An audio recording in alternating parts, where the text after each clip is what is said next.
Hi guys! Sa video na to ay ituturo ko sa inyo kung paano ang multiplication and division of integers. So since na ang integers ay binubuo ng positive at negative numbers, mahalaga na alam natin ang rules o sign conventions na gagamitin natin sa final answer natin after natin ma-perform ang multiplication or division sa integers. So, simulan na natin sa mga rules kung paano ang multiplication at division ng integers. So, meron tayong dalawang cases sa pag-multiply at pag-divide ng integers. So, case 1, like signs, and case 2, unlike signs. So, sa case 1, like signs, ibig sabihin, magmumultiply tayo or magdi-divide ng integers na parehong positive or parehong negative. So sabi sa rules, perform the multiplication or division on the absolute values of the integers and put a positive sign on the final answer. So ibig sabihin, kapag like signs tayo, laging ang final answer natin ay positive. So case 1, ibig sabihin, positive times positive is equal to positive. Or negative times negative is equal to positive.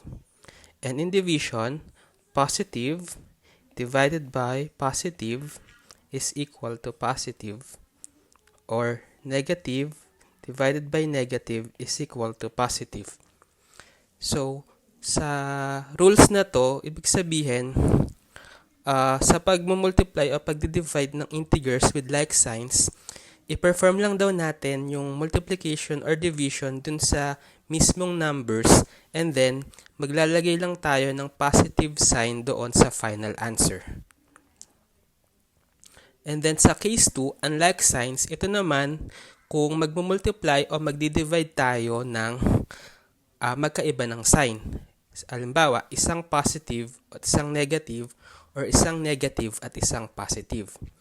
So, the rules, perform the multiplication or division on the absolute values of the integers and put a negative sign on the final answer. So, kapag unlike signs naman daw, ibig sabihin, ang final answer natin ay palaging negative. So, for case 2, positive times negative is equal to negative, or negative times positive is equal to negative. In division, positive divided by negative is equal to negative, or negative divided by positive is equal to negative.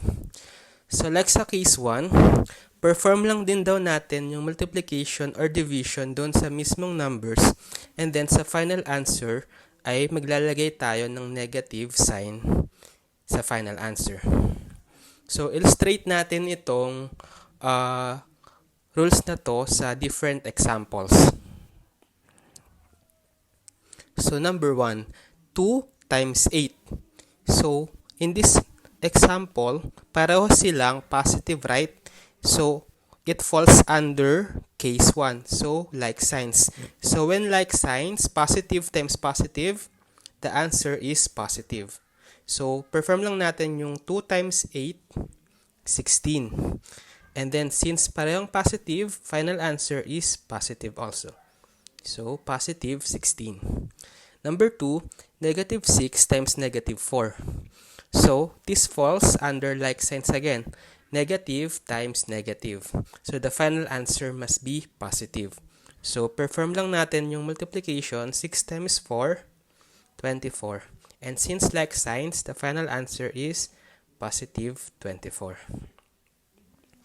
Number 3, 15 divided by 3.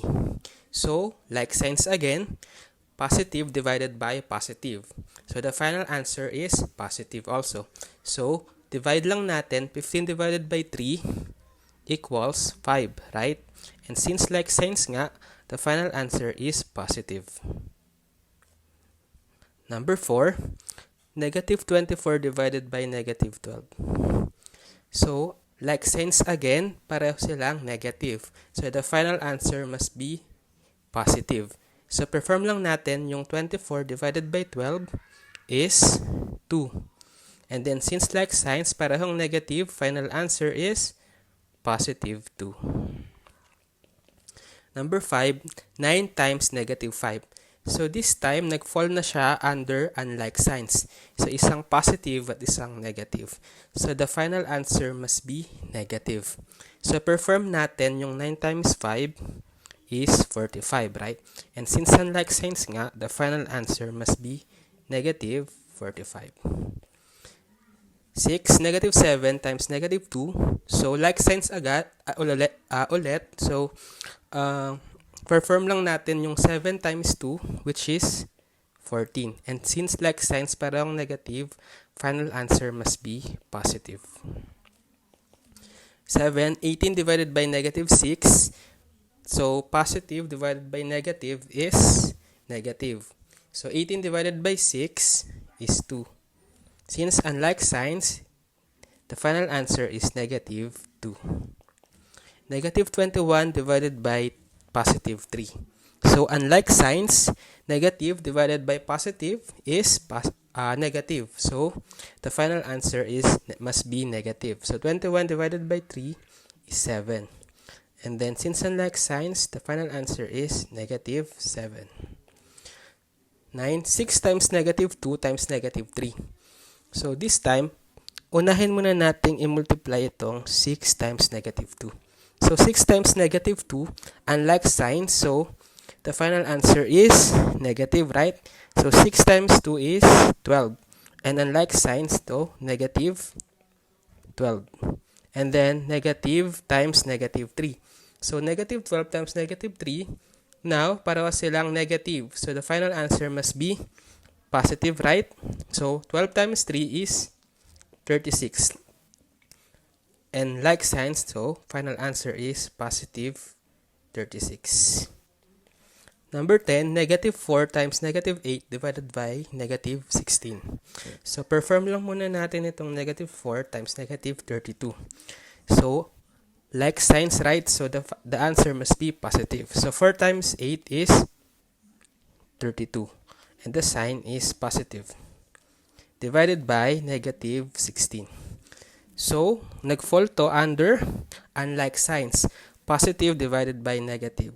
So, the final answer is negative. So, perform natin 32 divided by 16 is 2. And since unlike signs nga, the final answer must be negative 2.